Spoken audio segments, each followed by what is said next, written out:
तो हेलो दर्शकों, हम आपके लिए आज लेके आए हैं जो अभी हाल के अंदर चुनाव का जो हाल चल रहा है उसके हिसाब से जो है सर आपको बताएंगे। तो जी सर, अपन ने जैसे देखा था कि अभी अपनी टीम भी जो सर्वे लगातार अपने पास निकल के आ रहे हैं। अब जैसे वोट जो है फिलहाल वोटिंग हो रही है 25 की 25 सीटों पर क्या हाल जो फिलहाल अपने को कांग्रेस का और बीजेपी का दिखाई दे रहा है और किस तरफ अपने को पलड़ा भारी होता है वो दिखाई दे रहा है। तो चलो इस पर बात कर लेते हैं। अगर ऊपर से बात की जाए तो श्री गंगानगर के ऊपर आप बात करो तो थोड़ा हमारे दर्शकों को फोकस करके आप बताओ कि अपने पास हर ग्राउंड जीरो से रिपोर्ट आ रही है, उसके आधार पर गंगानगर में कांग्रेस और बीजेपी का सीधा मुकाबला बताया जा रहा है। जी कांग्रेस से यहाँ पर कुलदीप इंदौरा जी 49% वोटों के साथ पिछड़ते हुए दिखाई दे रहे हैं, जबकि प्रियंका मेघवाल 51% वोटों से आगे दिखाई दे रही हैं। यहाँ पे जो प्रतिशत है सिर्फ 2% का है, जो कभी भी इधर से उधर हो सकता है। मतलब यहाँ पे कांटे का मुकाबला है। यहाँ पे कांग्रेस की भी जीत हो सकती है और बीजेपी की, मतलब पलड़ा किसी पक्ष में जा सकता है। दोनों बराबर जो है वो होता है वो दिखाई दे रहा है। चलो इसके बाद नेक्स्ट बात करें बीकानेर की, तो उसके अंदर आप किस प्रकार से जो है देख रहे हो कि गोविंद राम मेघवाल कांग्रेस से जैसे और बीजेपी के जो कार्यकर्ता है वो अर्जुन राम मेघवाल जो वो उनमें जो है किस प्रकार की टक्कर आपको देखने को मिल रही है? यहाँ पे कांग्रेस मजबूत दिखाई दे रही है जी। अगर सर्वे की बात की जाए तो कांग्रेस को 52% वोट मिल रहा है, जबकि बीजेपी को 48% वोट ही मिल रहा है जी। अब बात कर ले चूरू की, तो ऐसे ही अपने जो है सभी सीटों की एक बार जो है बात कर लेते हैं। तो राहुल कस्बा कांग्रेस से जैसे कि और देवेंद्र झांझड़िया जो बीजेपी से हैं, इनका आपस में जो है मुकाबला देखा जा रहा है। तो यहाँ पे जो है कौन सी पार्टी आपको जीतती हुई दिखाई दे रही है? यहाँ पे कांग्रेस जीतती हुई दिखाई दे रही है और बहुत अच्छे खासे अंतर से दिखाई दे रही है, क्योंकि यहाँ पे दोनों का अंतर है 10% का। राहुल कस्बा 55% वोटों के साथ आगे दिखाई दे रहे हैं और देवेंद्र जी 45% वोटों के साथ पिछड़ते हुए दिखाई दे रहे हैं। तो अब चलते हैं अपने अगले विधानसभा सीट के ऊपर और उसके परिणाम जानने की कोशिश करते हैं। तो सर एक बार जो अपने दर्शक हैं इनको आप झुंझुनू का जरा हाल बताएं कि वहाँ पे किस पार्टी जो है बढ़त बनाती हुई दिखाई दे रही है। तो झुंझुनू में भी देखो कांग्रेस और बीजेपी की आमने सामने की टक्कर है जी। यहाँ पे कांग्रेस से बजेंद्र ओला जी हैं जी और बीजेपी से सुभकरण चौधरी जी हैं जी। पर अगर देखा जाए, अगर सर्वे की रिपोर्ट को माने तो यहाँ पर कांग्रेस लीड करती हुई दिखाई दे रही है, वो भी भारी अंतर से जी। कांग्रेस को यहाँ पर 59% वोट मिल रहा है, जबकि बीजेपी 41% वोट के साथ पिछड़ती हुई दिखाई दे रही है। अब अगर पांचवे अपने जिले की बात कर ली जाए तो वो सिक्कर की, तो सिक्कर के अंदर आपको इंडिया अलायंस की तरफ से नेता को खड़ा किया गया है। उसके जो अपोजिट साइड है वो स्वामी सुमेधानंद जो है खड़े हुए हैं। तो इंडिया अलायंस की जो है आप हाल के अंदर बहुत चर्चा देख रहे हो और विपक्ष किस प्रकार से मोदी सरकार भी इनके ऊपर बार बार हमले करती रखी, सभी पार्टियां एक हो गई है और अकेले को दबाने की कोशिश की जा रही है। तो कहीं ना कहीं इस पार्टी के ऊपर आपको बढ़त दिखाई दे रही है, जो इंडिया अलायंस है वो कहीं ना कहीं कामयाब होती दिखाई दे रही है आपको। यहाँ पे राजस्थान में 3 सीटें इंडिया अलायंस लड़ रहा है, जिसमें सीकर की सीट है, एक नागौर की सीट है और एक बांसवाड़ा की सीट है जी। और तीनों ही सीट इंडिया गठबंधन निकालता हुआ दिख रहा है। तो कहीं ना कहीं मतलब इसका फायदा इनको दिख रहा है राजस्थान में। तो अगर सीकर की बात की जाए तो यहाँ पे इंडिया गठबंधन के अमर राम जी खड़े हुए हैं, जिसका अभी हाल ही में सचिन पायलट जी समर्थन करने भी गए थे सीकर में जी। और उसका इम्पैक्ट सीधा सीधा दिखाई दे रहा है कि सीकर में इंडिया गठबंधन का उम्मीदवार 53% वोटों के साथ बढ़त बनाए हुए है जी, जबकि बीजेपी का उम्मीदवार स्वामी सुमेधानंद जी 47% वोटों के साथ पिछड़ते हुए दिखाई दे रहे हैं। लेकिन यहाँ पे मुकाबला कांटे का है, 6% वोटों का ही अंतर है जी, जो इधर से उधर हो सकता है, कभी भी बदल सकता है। अब छठे नंबर की देख ली जाए तो जो अपन ने बात की थी कि जो है बीजेपी शहरों के अंदर उसका इम्पैक्ट दिखाई दे रहा है, तो वो अपने को यहाँ पे साफ देखने को भी मिल रहा है कि जयपुर ग्रामीण के अंदर जिस प्रकार कांग्रेस बढ़त बना रही है और शहर के अंदर बात की जाए बीजेपी का, वो कहीं ना कहीं आपको जीतती हुई दिखा रही है। तो इन सीटों के ऊपर आपका क्या जो विचार है, आप एक बार हमारे दर्शकों को थोड़ा बताओ। देखो, जयपुर ग्रामीण से जो ग्राउंड जीरो की रिपोर्ट निकल के आ रही है जी, यहाँ पर भी कांग्रेस बीजेपी की सीधी टक्कर है जी। यहाँ पे अनिल चोपड़ा जी कांग्रेस से खड़े हैं, जबकि राव राजेंद्र सिंह जी बीजेपी से खड़े हैं जी।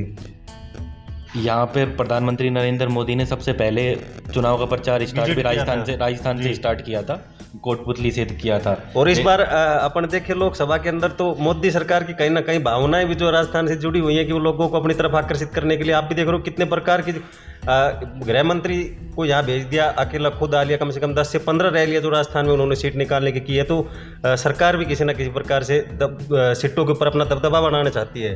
कहीं अंदर खाने सरकार को भी पता है कि इस बार कुछ गड़बड़ हो रही है, जी। मतलब सीटें मतलब फंसी पड़ी हैं, इस वजह से ज़्यादा से ज़्यादा केंद्रीय नेताओं की रैलियां हो रही हैं यहाँ राजस्थान में। अगर जयपुर ग्रामीण की बात की जाए, मोदी जी का इफेक्ट यहाँ पे दिखाई बिल्कुल भी नहीं पड़ रहा है। यहाँ पे 10% से कांग्रेस आगे दिखाई दे रही है अगर ग्राउंड जीरो की बात की जाए तो। अनिल चोपड़ा जी 55% वोटों के साथ आगे चल रहे हैं, जबकि राव राजेंद्र सिंह जी 45% वोटों के साथ पिछड़ रहे हैं। अगर अलवर की बात कर ली जाए तो अलवर में तो हमने जैसे पहले भी अपने दर्शकों को बता चुके हैं कि अलवर के अंदर कहीं ना कहीं लोकल जो मुद्दा है, अपना आदमी होने की वजह से कहीं ना कहीं ललित यादव जो भूपेंद्र यादव के भारी पड़ते हुए दिखाई दे रहे हैं। तो इनके जो अपनी सर्वे की रिपोर्ट जो कह रही है उसके ऊपर भी आप एक बार थोड़ा प्रकाश डालें कि किस प्रकार से देखने को मिल रही है। देखो, अलवर का चुनाव पहले दो बार से यहाँ पर ठाकुर प्रत्याशी खड़ा होता था, जिस वजह से वो हमेशा पिछड़ जाते थे जी। इस बार यादव वर्सेस यादव हो गया है जी। और जबकि भूपेंद्र यादव जी यहाँ से बाहर के हैं और जबकि ललित यादव जी यहाँ के लोकल हैं जी। तो कांग्रेस ने इस बार पूरा मुद्दा यही उठाया रखा चुनाव में कि ललित यादव जी यहाँ के लोकल हैं, लोकल वर्सेस बाहरी जी। तो जिसका प्रभाव अब सर्वे में भी देखने को मिल रहा है। ललित यादव जी 54% वोटों के साथ आगे चल रहे हैं और कहीं ना कहीं इनका उठाया हुआ मुद्दा अपने को साकार होता हुआ दिखाई दे रहा है। साकार होता हुआ दिखाई दे रहा है। भूपेंद्र यादव जी 46% वोटों के साथ पिछड़ रहे हैं जी। इसमें इम्पैक्ट ये भी लग रहा है कि पिछले जब 10 सालों से जो बाहरी लोग आए यहाँ पे, उन्होंने बीजेपी के ने काम नहीं किया, तो उससे भी नाराज थी जनता जी। इसका प्रभाव शायद देखने को मिल रहा है सीट पे। ठीक है, इसके बाद जैसे अलवर के बाद अगर आगे चले तो अभी फिलहाल आप जयपुर शहर का भी थोड़ा जो हालचाल बताने की जो है कष्ट करें कि भाई किस प्रकार से देखने को मिल रहा है। जैसे मैंने अभी बताया कि जयपुर ग्रामीण में कांग्रेस आगे चल रही है। इसके विपरीत अगर शहर की बात की जाए, जैसे हम शुरू से ही बात कर रहे हैं कि शहरों में बीजेपी स्ट्रॉन्ग है और गाँव में कांग्रेस स्ट्रॉन्ग दिखाई दे रही है। यहाँ पर 2 प्रत्याशी थे, कांग्रेस के प्रत्याशी हैं प्रताप सिंह खाचरियावास और बीजेपी के प्रत्याशी हैं मंजू शर्मा जी। यहाँ पर खाचरियावास पीछे दिखाई पड़ रहे हैं और मंजू शर्मा जी आगे निकलती हुई दिखाई दे रही हैं। यहाँ पर बीजेपी सीट निकालती हुई दिख रही है, पर मुकाबला यहाँ पर भी कड़ा है लेकिन किसी न किसी प्रकार से कमल खिलता हुआ दिखाई दे रहा है शहर में। अब बात कर ले भरतपुर की, तो भरतपुर के अंदर आप एक बार थोड़ा दर्शकों को बताएं कि किस प्रकार का सर्वे रिपोर्ट जो है कह रहा है। और देखो, भरतपुर में भी कांग्रेस बीजेपी की सीधी टक्कर है जी। लेकिन यहाँ पर कांग्रेस की प्रत्याशी हैं संजना जाटव जी और यहाँ पर बीजेपी के प्रत्याशी हैं रामस्वरूप कोहली जी। पर सर्वे की जो रिपोर्ट सामने आई है उसमें देखा जा रहा है कि कांग्रेस बहुत भारी मत से बहुमत बनाते हुए दिखाई दे रही है जी। यहाँ पर 59% वोट कांग्रेस को मिल रहा है, जबकि 41% वोट ही बीजेपी ले पा रही है। तो इसका मतलब ये लग रहा है कि भरतपुर की सीट कांग्रेस बड़े अंतर से निकालती हुई दिखाई दे रही है। अब चलते हैं अपने 10वीं अपनी सीट की तरफ, जो अपनों को करौली और धौलपुर देखने को मिलती है। और इस सीट की अगर बात करें तो इस पर आपको जो है किस प्रकार की पार्टी की जो बढ़त दिखाई दे रही है, तो उस पर जो है सर्वे रिपोर्ट का एक बार दर्शकों को हाल बताएं आप। तो करौली में भी कांग्रेस बीजेपी की सीधी टक्कर है। वहाँ पर कांग्रेस से भजनलाल जाटव जी खड़े हैं, जबकि बीजेपी से इंदू देवी जाटव और दोनों जाटव ही हैं, पर कड़ी टक्कर दिखाई दे रही है। पर यहाँ पर बीजेपी आगे दिखाई दे रही है, कांग्रेस पिछड़ती हुई दिखाई दे रही है और बीजेपी भारी बहुमत से जीतती हुई दिखाई दे रही है। बीजेपी 55% वोटों के साथ लीड कर रही है, जबकि कांग्रेस सिर्फ 45% वोट ही पा रही है। ये 10% का वोट का अंतर शायद ये पूरा कर भी नहीं पाएंगे। अगर कुछ 1, 2 या 4, 5% का अंतर होता तो लगता कि ये कवर कर जाएगी, पर लग रहा है कि बीजेपी ये सीट आराम से निकाल लेगी जी।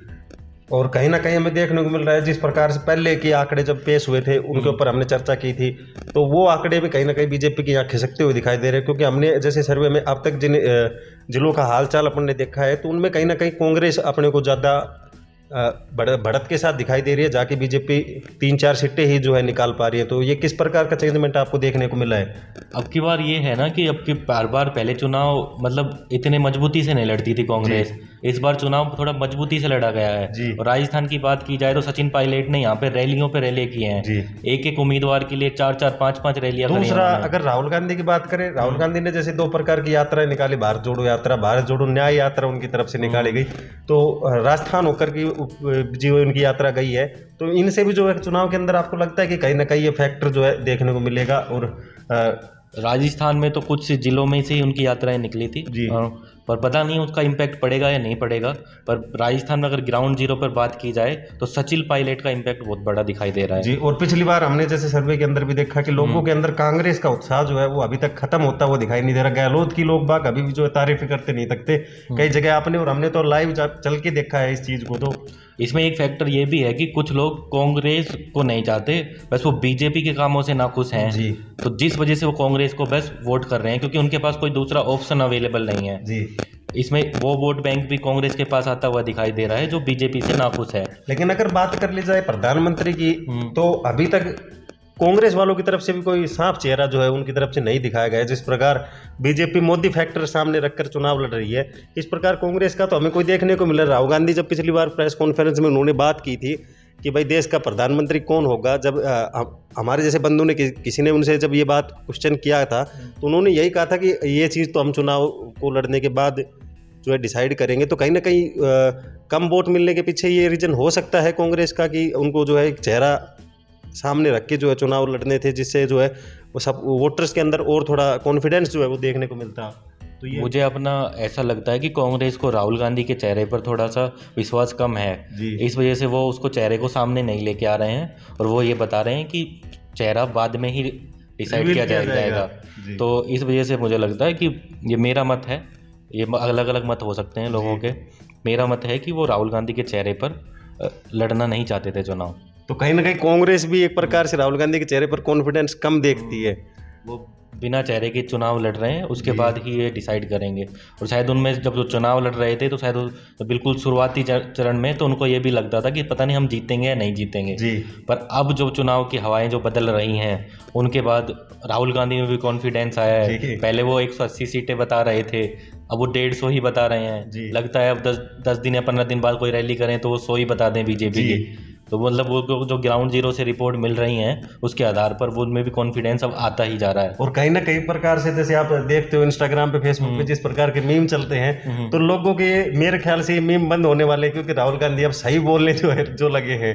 तो इस चीज के ऊपर आप कैसे देखते हो? अब पहले तो राहुल गांधी मुद्दे उठा ही नहीं रहे थे, इस बार उन्होंने मुद्दे उठाए हैं तो शायद लगता है कि उनका रिजल्ट्स में भी अंतर देखने को मिलेगा, फर्क देखने को मिलेगा। और रही उनकी इमेज की बात तो वो तो इसकी बात वो खुद भी कर चुके हैं कि बीजेपी ने उन पर करोड़ों का खर्च किया है उनकी भी इमेज खराब करने के लिए जी। तो उसमें से आधी वीडियो तो शायद झूठी ही हैं या फिर उनको एडिटेड किया गया है और उसकी उनकी इमेज खराब करी गई है। अगर कांग्रेस को सीटें लेनी होंगी तो बीजेपी से बहुत ज़्यादा जो है टक्कर उनको करनी होगी, जिसकी वजह से जो है ये तो रैलियों में भी अंतर देखने को मिलता है कि वहाँ पर वक्ता इतने अच्छे हैं प्रधानमंत्री नरेंद्र मोदी कि लाखों की भीड़ उनको घंटे तक सुनने के लिए तैयार है, जबकि राहुल गांधी के इसके विपरीत उनको 15 से 20 मिनट में भीड़ बोर हो जाती है या छोड़ के चली जाती है रैलियां। तो कहीं ना कहीं एक जो नेतृत्व करने का जो गुण होता है वो कहीं ना कहीं राहुल गांधी में थोड़ा कम अपने को दिखाई पड़ता है। कहीं ना कहीं ये कारण हो सकता है कि भाई भीड़ उनको सुनना नहीं चाहती या उनके भाषण से जो है जल्दी बोर हो जाती है। नेतृत्व का तो मुझे पता नहीं, पर अगर वक्ता की मैं अगर बात करूँ तो प्रधानमंत्री नरेंद्र मोदी वक्ता राहुल गांधी के कंपेयर में बहुत अच्छे हैं, बातों के जादूगर हैं, वो जादूगर हैं एक तरीके से। तो हम अपने वापस जो है सीटों के हाल पे आते हैं, अपने राजस्थान की बात करते हैं। तो अभी तक हमने 10 सीटों का जो है हाल जान लिया। अब 11वीं सीट का हाल देखें दौसा की तरफ चले अपन तो मुरारी लाल मीणा यहाँ से जो है खड़े हैं और दूसरे कन्हैया लाल मीणा जो है बीजेपी के कार्यकर्ता है। तो इन चीज़ों के अंदर आप थोड़ा सर्वे बताएं, दर्शकों को थोड़ा हाल उनको पता लग सके। देखो दौसा में सचिन पायलट ने पूरी जान लगा दी मुरारी लाल जी को जिताने के लिए जी। अभी वहाँ पर प्रियंका गांधी जी भी गई थी कुछ दिन पहले ही, एक दौरा किया था जहाँ पर नारा लगाया गया था कि पायलट प्रियंका को ले आया जी और मुरारी को जिता कर ही जाएगा जी। ग्राउंड जीरो की बात करी जाए तो वहाँ पर बहुत ही स्ट्रॉन्ग पोजीशन में दिख रही है, पर अगर सर्वे की बात की जाए तो सर्वे कुछ अलग दिखा रहा है। सर्वे में ये कहा जा रहा है कि यहाँ पर स्ट्रॉन्ग टक्कर है, मुरारी लाल जी आगे तो चल रहे हैं पर सिर्फ 4% वोटों के साथ, वहाँ पर उनको 52% वोट मिल रहे हैं, जबकि कन्हैया लाल मीणा जी जो बीजेपी से हैं उनको 48% वोट मिल रहे हैं। यहाँ पर प्रधानमंत्री नरेंद्र मोदी ने भी रोड शो किया था जिसका इम्पैक्ट शायद अब दिखाई दे रहा है। शुरू में ये बताया जा रहा था कि मुरारी लाल जी एक तरफा चुनाव जीत रहे हैं, जबकि अब ये दिखाई दे पड़ रहा है कि कड़ी टक्कर है। तो यहाँ पर चुनाव कड़ी टक्कर दिखाई दे रहा है। जैसा कांग्रेस कह रही है कि ये सीट हम आसानी से निकाल रहे हैं, वैसा मुझे नहीं लग रहा है। और जहाँ प्रधानमंत्री ने विजिट किया था लगभग जो है क्षेत्रों के अंदर अपने को बीजेपी की बढ़त भी दिखाई दे रही है किसी न किसी प्रकार से। तो चलिए ये बात तो सच है कि प्रधानमंत्री जहाँ विजिट करते हैं वहाँ पर उनका एक वोट बैंक तो बनाकर ही जाते हैं तो बड़ा नेता आने से जो है लोकल विधायकों को, और अगर एमपी की बात करी जाए तो कहीं ना कहीं चुनाव जीतने में बड़े नेता का जो है रोल जरूर अदा करती है। देखो राजस्थान में जब हम जनता के बीच में जा रहे थे तो जनता यही बोल रही थी कि राजस्थान में मोदी वर्सेज सचिन पायलट हो चुका है। यहाँ पर राजस्थान में इनके पास कोई बड़ा नेता नहीं है जो ये केंद्र से नेताओं को लेके आ रहे हैं, पर नेता अगर देखा जाए तो मोदी और सचिन पायलट में बहुत अंतर है। मोदी बहुत कद्दावर नेता हैं और सचिन पायलट अभी सीख ही रहे हैं, युवा नेता हैं, तो उनका अंतर तो साफ साफ दिखाई पड़ता है जी। तो अब अपन चलते हैं अपने 12वें जिले की तरफ, और अगर बात की जाए टोंक सवाई माधोपुर की तो यहाँ पे आपको हरीश मीणा कांग्रेस और सुखबीर जौनपुरिया जो है बीजेपी से देखने को मिल रही है। तो इनकी जो है आप एक बार थोड़ी सर्वे जो है दर्शकों को यहाँ पे जो सर्वे रिपोर्ट आ रही है यहाँ पर बिल्कुल कड़ा मुकाबला दिखाई दे रहा है जी। यहाँ पर कांग्रेस आगे तो दिखाई दे रही है पर सिर्फ 2% वोटों के साथ जी। यहाँ पर कांग्रेस को 51% वोट मिल रहा है जबकि बीजेपी को 49% वोट मिल रहा है। यहाँ अंतर सिर्फ 2% का है, ये कभी भी आगे पीछे हो सकता है। तो ये सीट भी जो है बीजेपी को कहीं ना कहीं देखनी पड़ेगी। हाँ, मतलब ये कांग्रेस को भी सीट निकल सकती है, बीजेपी को भी सीट निकल सकती है। अब अगर 13वें जिले की तरफ चले तो अजमेर जैसे अपने को देखने को मिल रहा है, यहाँ पे अपने को रामचंद्र चौधरी जो कांग्रेस से खड़े हैं और भागीरथ चौधरी जो बीजेपी के अपने को देखने को मिल रहे हैं। तो यहाँ पे कहीं ना कहीं बीजेपी बढ़त बनाती हुई दिखाई दे रही है। तो इस चीज पर जो है आपका सर्वे क्या कहता है? एक बार सर्वे में तो यही है कि यहाँ पर 49% कांग्रेस को मिल रहा है और बीजेपी को 51%। यहाँ पर भी कड़ी टक्कर मिल रही है पर बीजेपी ये सीट निकालती हुई दिखाई दे रही है। तो कहीं ना कहीं अजमेर की जनता से भी मोदी का जो है स्नेह ज्यादा है, क्योंकि हर बार चुनाव के अंदर वहाँ एक उनकी रैली जरूर देखने को अपने को मिलती है। तो हाँ, तो इसका मतलब है कि वहाँ पे बीजेपी का अच्छा है कि वो सीट निकाल लेगी बीजेपी अजमेर में। अब अपन 14वें जिले की तरफ चले, नागौर की तरफ अगर देखें तो यहाँ पे हनुमान बेनीवाल जो है ये खड़े हैं इंडिया गठबंधन से। RLP पार्टी है उनकी। हनुमान बेनीवाल पिछली बार बीजेपी में थे जी। पिछली बार भी इन्होंने ये जीत गए थे। पिछली बार 24 सीटों पर बीजेपी खड़ी थी और 1 सीट पे हनुमान बेनीवाल जी। मतलब एनडीए गठबंधन ने 25 सीटें पिछली बार जीती थी, पर अब की बार पाला बदलते हुए हनुमान बेनीवाल इंडिया गठबंधन में आ गए हैं। और जो ज्योति मिर्धा जी कांग्रेस से खड़ी होती थी हमेशा, वो इस बार पाला बदलते हुए बीजेपी में चली गई है।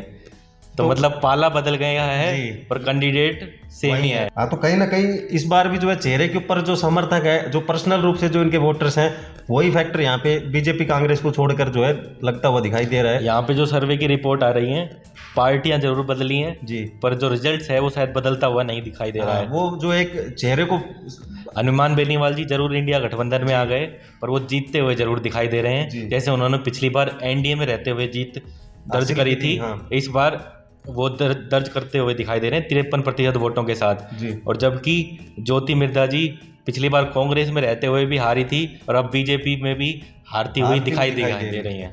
और अब एक और जो सीट है पाली की, जो पाली विधानसभा के अंदर सीट है लोकसभा की, तो उसके अंदर भी अपन एक बार थोड़ी जो सर्वे अपनी रिपोर्ट्स कहती है वो दर्शकों को एक बार बताई जाए कि वहाँ का क्या हालचाल है।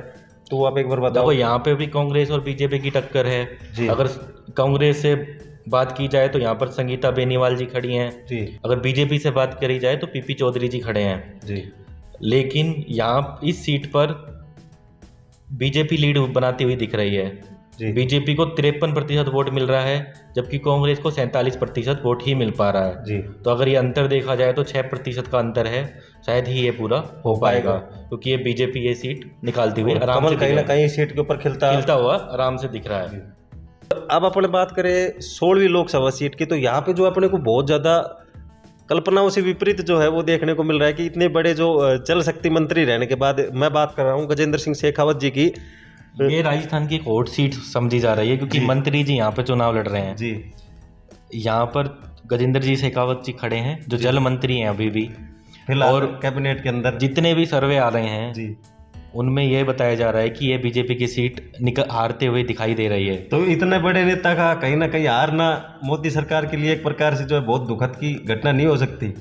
अब ये तो वहाँ के जो सर्वे होंगे उसमें ही पता चलेगा कि जनता को काम नहीं किया गया है या फिर मंत्री जी वहाँ से आए ही नहीं है पूरे 5 साल तक। हमने पिछली बार जब ये सचिन पायलट जैसे कोटपुतली के अंदर आए थे, इसके अंदर भी हमने लोगों से बात की थी, तो लोगों का यही कहना था कि जल मंत्री जो है वो हमारे इलाके का होने के बाद राजस्थान के लोगों को पानी के लिए दूर दूर तक भटकना पड़ रहा है। तो कहीं ना कहीं ये फैक्टर भी जो है वहाँ के लोगों को भी लगता है कि इस जो है नेता के प्रति जो है हमें वोट नहीं करना चाहिए, या किसी ना किसी प्रकार से इस नेता के प्रति जो है अपना विरोध जाहिर किसी ना किसी प्रकार से कर रहे हैं। तो इस पर ये आप सही कह रहे हैं, इसका प्रभाव शायद इस सीट पर पूरा पूरा पड़ता दिखाई दे रहा है जी। पर जो सर्वे आ रहा है उसमें ऐसा नहीं है कि बीजेपी एक हार ही रही है जी। कड़ी टक्कर दिखाई दे रही है, 2% का ही अंतर है जी। कांग्रेस को यहाँ पर 51% वोट मिल रहा है और बीजेपी को 49% वोट मिल रहा है जी। मतलब अंतर सिर्फ 2% का है। ये इधर से उधर भी हो सकता है, ऐसा कुछ नहीं है। अपन अभी बात कर रहे हैं कि बीजेपी की ये सीट निकल रही है, पर क्या पता जब रिजल्ट्स आए तो सेम चीजें जैसे अपने पहले जब चर्चा की थी तो उस समय जो है सट्टा बाजार का भी अगर भाव देखे अपने और फैक्टर को भी देखे, हमने लोगों से भी राय ली, तो कहीं ना कहीं उस समय अपने को बीजेपी जो है बढ़त के साथ दिखाई दे रही थी। लेकिन आज वो मुद्दा सारा बदल चुका है और कांग्रेस की तरफ जो है जनता अपना रुख बनाती हुई दिखाई दे रही है। अब फलोदी सट्टा बाजार की जैसे आप बात कर रहे हैं, पहले ये था कि 25 की 25 सीटें फलोदी सट्टा बाजार दिखा रहा था बीजेपी को, पर अब जैसे जैसे चुनाव करीब आए हैं राजस्थान में, ये सीटें पहले 2 कम हुई, फिर 4 कम हुई और 5 से 6 कम हुई और अब फलोदी सट्टा बाजार 7 सीटें हारते हुए बीजेपी की दिखाई दे रहा है। अब चलते हैं अपने 17वें जो है लोकसभा सीट की तरफ, और यहाँ 17वीं लोकसभा सीट भी इस टाइम सोशल मीडिया पर बहुत चर्चा का विषय बनने हुई है। यहाँ पर त्रिकोणीय मुकाबला है, कांग्रेस और बीजेपी के अलावा निर्दलीय रविंदर सिंह भाटी भी खड़े हैं और रविंदर सिंह भाटी की चर्चा नेशनल मीडिया से लेकर विदेशी मीडिया तक भी हो रही है जी। उनकी रैलियों में जितनी भीड़ आ रही है उस हिसाब से सोशल मीडिया ने तो उनको विजेता घोषित कर ही दिया है, मतलब स्टार बना दिया वहाँ का। जी। पर अगर सर्वे की रिपोर्ट देखी जाए तो वहाँ पर कांग्रेस और निर्दलीय में मतलब रविंदर सिंह भाटी में कड़ी टक्कर दिखाई दे रही है। तो कहीं ना कहीं निर्दलीय के खाते में जो है सीट आपको भी कहीं ना कहीं जाती हुई दिखाई दे रही है, सर्वे के हिसाब से दिखाई दे रही है, पर मुकाबला कांग्रेस और निर्दलीय के बीच में कड़ा दिखाई दे रहा है। कांग्रेस को अगर 35% वोट मिल रहा है जबकि रविंदर सिंह भाटी को 38% वोट मिल रहा है और जबकि बीजेपी की बात करें तो 27% वोट मिल रहा है। तो कहीं ना कहीं निर्दलीय उम्मीदवार जो है बीजेपी कैंडिडेट के ऊपर भारी पड़ता हुआ अपने को यहाँ दिखाई दे रहा है। हाँ, इनका एक ये भी किस्सा बहुत फेमस है कि अभी ये बीजेपी में शामिल हुए थे 7 से 8 दिन के लिए निर्दलीय उम्मीदवार जो है, पहले निर्दलीय उम्मीदवार रविंदर सिंह भाटी जी 7-8 दिन ये रहे। इनको जब टिकट नहीं मिली तो ये वापस इन्होंने पार्टी छोड़ी और फिर वापस से निर्दलीय इस बार चुनाव में खड़े हो गए। हाँ, बाकी नेताओं के जैसे ये नहीं है कि भाई अगर टिकट नहीं दी तो इन्होंने कहीं ना कहीं अपनी हार मानी, हार समझी, या अपना नाम या समर्थन किसी को नेता को नहीं देकर इंडिविजुअल जो है चुनाव लड़ने का इन्होंने डिसाइड। बीजेपी में इसीलिए शामिल हुए थे कि इनको कोई कहा गया था कि आपको टिकट मिलेगी और अगर इनको टिकट नहीं मिली तो उसकी वजह से इन्होंने निर्दलीय चुनाव लड़ा और कहीं ना कहीं बीजेपी से विरोध जो है जाहिर करने का तरीका इन्होंने निकाला है। और ये सीट भी जो है इनकी तरफ आपकी सर्वे भी यही जो है कह रही है। अब देखो बाड़मेर पर जैसा ये है कि वहाँ पर प्रधानमंत्री नरेंद्र मोदी, अमित शाह जी बड़े बड़े बीजेपी के नेताओं ने रैलियां करी, योगी आदित्यनाथ जी भी आए वहाँ पर फिर भी ये लग रहा है कि वहाँ की सीट तीसरे नंबर पर रह रही है बीजेपी। तो इसका मतलब है कि बीजेपी का ये फैसला बहुत गलत रहा है कि अगर उन्होंने रविंदर सिंह भाटी को टिकट ना देकर कैलाश चौधरी जी को टिकट दी है वहाँ से। अब अपन चले 18वें जिले की तरफ, तो यहाँ पे अपन देखते हैं कि भाई जालोर और सिरोही, तो यहाँ पे अपने को लगभग जो है बराबर की टक्कर देखने को मिल रही है। तो इसके ऊपर भी आप अपनी सर्वे की रिपोर्ट जो आ रही है वो ये भी राजस्थान की एक हॉट सीट है जी। यहाँ पे पूर्व मुख्यमंत्री जी के बेटे वैभव गहलोत जी खड़े हैं कांग्रेस की तरफ से और यहाँ पर बीजेपी की तरफ से खड़े हैं लुबाराम चौधरी जी। अब यहाँ पे जो सर्वे रिपोर्ट आ रही है कि 50-50% दोनों का है, मतलब ना कोई आगे दिख रहा है ना कोई पीछे दिख रहा है। अगर सर्वे रिपोर्ट अब इसमें ये है कि वोटिंग वाले दिन ही डिसाइड होगा, कुछ वोटों से ही पता चलेगा कि कौन आगे और कौन पीछे है, क्योंकि इतने बड़े नेता का जो लड़का भी है कहीं ना कहीं वो फैक्टर भी काम करता है यहाँ पे। वहाँ पर अशोक गहलोत जी ने पूरी पावर लगा दी है, वैभव गहलोत जी की पत्नी है, उन्होंने पूरा वहाँ पर जोर लगा रखा है, प्रचार कर रही हैं, मीडिया में काफ़ी वीडियोज उनकी आ रही हैं। उन्होंने तो ये तक भी कह दिया है कि मैं अपना एक घर यहाँ पर बना लूंगी अगर मैं यहाँ जीत चुनाव जीतते हैं तो। अब बात कर ली जाए उदयपुर की, तो उदयपुर के अंदर जो है ताराचंद मीणा जी और ये दूसरे जो मन्नालाल रावत हैं, तो इनके अंदर भी कहीं ना कहीं बीजेपी जो है अपने को बढ़त के साथ दिखाई दे रही। तो आपकी सर्वे रिपोर्ट की क्या है राय, इसके ऊपर आप जरा दर्शकों को बताएं। देखो उदयपुर में ताराचंद मीणा जी कांग्रेस से खड़े हैं जी और मन्नालाल रावत जी बीजेपी से खड़े हैं जी, लेकिन सर्वे रिपोर्ट ये कह रही है कि बीजेपी यहाँ पर सीट निकालती हुई दिखाई दे रही है। बीजेपी को यहाँ पर 52% वोट मिलेगा जबकि ताराचंद मीणा जी को 48% वोट मिलेगा। तो 4% का वोट अंतर है जो शायद ही कवर कर पाएगा कांग्रेस। लग रहा है ये बीजेपी सीट आराम से निकाल लेगी। जी। अब अगर बात करें बांसवाड़ा की, तो बांसवाड़ा के सीट के ऊपर भी जो है लगभग यहाँ पे इंडिया गठबंधन के जो सीट है वो कहीं ना कहीं आगे जो है बढ़ती हुई बढ़त के साथ दिखाई दे रही है। ये बांसवाड़ा की सीट अंतिम सीट है इंडिया गठबंधन की। जैसे हमने 2 सीटें बता दी है, एक सीकर की और एक नागौर की। ये तीसरी सीट है बांसवाड़ा की जो इंडिया गठबंधन में लड़ी जा रही है। यहाँ पर राजकुमार रोत जी खड़े हैं इंडिया गठबंधन से, वो आगे दिखाई दे रहे हैं बीजेपी के उम्मीदवार से। जी। बीजेपी से यहाँ पर महेंद्रजीत सिंह मालवीय जी खड़े हैं, वो 48% वोट मिल रहे हैं, जबकि राजकुमार रोत जी को 52% वोट मिल रहा है। 4% का अंतर यहाँ पर भी दिखाई दे रहा है। जी। अगर अगले जिले की बात कर रहे तो चित्तौड़गढ़ जो है वो अपने को देखने को मिल रहा है, और यहाँ पे जो है किस प्रकार का हाल है वो भी आप दर्शकों को जरा बताएं। चित्तौड़गढ़ की बात की जाए तो यहाँ पर बीजेपी एक तरफा चुनाव जीतते हुए दिखाई दे रही है। बीजेपी के यहाँ पर सीपी जोशी जी खड़े हैं, जो अभी बीजेपी के अध्यक्ष भी हैं जी, और कांग्रेस से यहाँ पर उदयलाल अंजना जी खड़े हैं जी, जिनको सिर्फ 45% वोट ही मिल रहा है, और बीजेपी के अध्यक्ष यहाँ पर 10% वोट के साथ अपनी बढ़त दिखा रहे हैं, जो शायद बहुत बड़े अंतर से वो चुनाव जीतेंगे। अगर बात करें 22वें जिले की राजसमंद जो लोकसभा सीट है, उसके ऊपर जो है अपने को किस प्रकार का हाल अपने को देखने को मिल रहा है, तो एक बार देखो 22वें जो जिला है राजसमंद जी, वहाँ पर कांग्रेस से जो दामोदर गुर्जर जी खड़े हैं जी, और बीजेपी से महिमा कुमारी जी खड़ी हैं जी। लेकिन बीजेपी यहाँ पर कांग्रेस को आसपास भी आते हुए नहीं दिखाई दे रही है।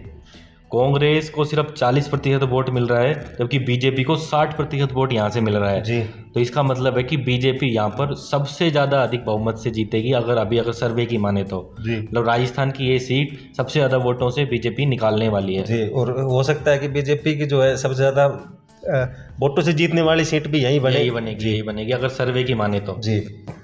अब अगर 23वें जिले की तरफ चले, भीलवाड़ा का अगर हालचाल अपने देखने की कोशिश करें तो यहाँ पे अपने को सीपी जोशी कांग्रेस से जो खड़े हैं, और दामोदर अग्रवाल, और भीलवाड़ा के अंदर नाम से याद आया सीपी जोशी जी से, तो इसके ऊपर जो है मल्लिकार्जुन ने भी अपने में कहा था कि हमारे जो विपक्ष के अंदर भी एक सीपी जोशी खड़ा है, और हमारे पास साथ में भी जो एक सीपी जोशी अपने को खड़ा हुआ वो हो रहा है। तो इस चीज़ के ऊपर भी काफ़ी जो है बवाल देखने को मिला था। अब देखो जैसे चित्तौड़गढ़ में बीजेपी की तरफ से सीपी जोशी जी खड़े हैं, और इधर से भीलवाड़ा में सीपी जोशी जी कांग्रेस की तरफ से खड़े हैं। ये भी एक हॉट सीट है जी। अभी जब कांग्रेस की गवर्नमेंट थी तो ये स्पीकर थे वहाँ पे राजस्थान में, पर यहाँ पर अगर वोटों की बात करी जाए तो कांग्रेस से सीपी जोशी जी हैं, बीजेपी से दामोदर अग्रवाल जी। पर यहाँ पर ये दूसरी सीट है जहाँ पर मुकाबला बिल्कुल फंसा हुआ है जी। एक तो वैभव गहलोत जी जाल और सिरोही की जो सीट थी जहाँ पर 50-50% से चुनाव फंसा हुआ था, ऐसे ही इस सीट पर भी 50-50% के साथ चुनाव बिल्कुल फंसा हुआ है जी। ये तो रिजल्ट ही डिसाइड करेगा कि इधर सीट किसकी निकलेगी जी। अब बात करें 24वें जिले की, तो अपन कोटा का जैसे हालचाल देखने की कोशिश करें तो कोटा के ऊपर जैसे आप प्रकाश डालें कि किस प्रकार की जो है सीट अपने को यहाँ पे कौन सी पार्टी जो अपनी जीत यहाँ पे हासिल करती हुई दिखाई दे रही है, तो इस पे जो देखो कोटा की सीट जो है वो सबसे ज़्यादा हॉट सीट है अगर राजस्थान की बात करी जाए तो। यहाँ पर ओम बिरला जी हैं जी, जो लोकसभा के अध्यक्ष थे अभी पिछली बार में। अगर ये सीट की बात की जाए तो यहाँ पर भी मुकाबला कड़ी टक्कर का है जी। जैसा लग रहा था कि बीजेपी के लोकसभा अध्यक्ष आएंगे और सीटें आराम से निकल जाएगी, तो वैसा कहीं दिखाई नहीं दे रहा है। यहाँ पर कांग्रेस से प्रहलाद गुंजन जी हैं 49% वोटों के साथ, पीछे जरूर हैं 2% के साथ, पर कड़ी टक्कर दे रहे हैं जी। और आप इस चीज़ से ये नहीं समझते कि कहीं ना कहीं पिछली बार जैसे चुनाव अपने को देखने को मिले थे और इस बार जो चुनाव हो रहे 2024 और 19 के अंदर, तो कहीं ना कहीं आपको ये देखने को नहीं मिल रहा कि राजस्थान की जनता जो है ध्यान जो है अपना जो जाति धर्म है उनसे हटाकर कहीं ना कहीं विकास के मुद्दों के ऊपर ज़्यादा फोकस बनाए हुए है। तो इस चीज़ के ऊपर अपनी जो है राय आप रखें। देखो राजस्थान की जनता तो ऐसी है कि हर 5 साल में उस सरकार बदल देती है। यहाँ पर तो कभी एक बार बीजेपी और एक बार कांग्रेस आना तय होता है। पर कांग्रेस ये बात माननी भी जरूर जाती है कि राजस्थान की जनता थोड़ा मुद्दों पर वोट जरूर करती है, काम के आधार पर भी वोट करती है। यहाँ पर धर्म का फैक्टर थोड़ा कम ही चलता है, पर ये है कि 10 सालों से बीजेपी का जो जीत रही है जी। तो यहाँ पर मोदी फैक्टर चला है। ऐसी बात नहीं कह सकते कि नहीं चला है। मोदी फैक्टर के हिसाब से सिर्फ मोदी के नाम पे कुछ लोग ऐसे थे जो कहीं जीतने का कोई नामो निशान नहीं था और वो भी भारी बहुमत से जीत गए। इसका एक उदाहरण आप देखने को मिला होगा आपको, जैसे कुछ सांसदों को मोदी जी ने टिकट दी अभी विधानसभा चुनाव में, वो अपनी विधानसभा की सीट भी नहीं बचा पाए। तो इसका मतलब यही था कि वो जब विधानसभा की सीट नहीं बचा पाए तो वो जब मोदी की वेव में ही जीते थे वो। तो कहीं ना कहीं मोदी की वेव इस प्रकार का काम करती है कि आप किसी भी व्यक्ति को जैसे खड़ा करेंगे तो बीजेपी से, तो वो फैक्टर जो है यहाँ पे चलता। हाँ, वो ये चलता हुआ पहले दिखाई दे रहा था, पर अब हाल के इस वोट का अगर देखें अभी तक तो ऐसा ही लग रहा है कि मोदी फैक्टर कम हुआ है और लोग जो अपनी समझ के साथ वोट कर रहे हैं, मुद्दों पे वोट कर रहे हैं, काम पर। क्योंकि कितने ही ऐसे काम हैं जिसमें ये केंद्र की सरकार 10 साल में फेल हुई है। जिन मुद्दों पर ये सरकार आई थी उन मुद्दों को सबको पीछे छोड़ती हुई दिखाई दे रही है इस टाइम। इस वजह से शायद लग रहा है कि ये ऐसे ही सर्वे रिपोर्ट्स भी कह रही हैं। जी, अब अपन बात कर ले अपने आखिरी लोकसभा सीट की, तो वो सीट है अपनी झालावाड़ और बारां की। तो इसके अंदर जो है आपकी सर्वे क्या कहती हैं, तो उनके ऊपर भी जरा अपने दर्शकों को बताएं कि किस प्रकार का फैक्टर जो है यहाँ पे, या मोदी लहर जो है यहाँ पे भी चलती हुई दिखाई दे रही है, क्या मोदी लहर एकदम से रुक सी गई है, तो किस प्रकार का रुख जो है देखने को मिला। देखो, झालावाड़ बारां की बात करी जाए, यहाँ पे कांग्रेस और बीजेपी में सीधी टक्कर है जी। कांग्रेस से यहाँ पर उर्मिला जैन जी खड़ी हैं, जबकि बीजेपी से दुष्यंत सिंह जी खड़े हैं जी। आपको दुष्यंत सिंह जी के बारे में पता ही होगा कौन है जी। वसुंधरा राजे जी के पुत्र हैं जी। और ये भी हॉट सीट है जी। और वसुंधरा राजे सिर्फ अब की बार सिर्फ एक ही सीट पर प्रचार करती हुई दिखी हैं, जो ये सीट है।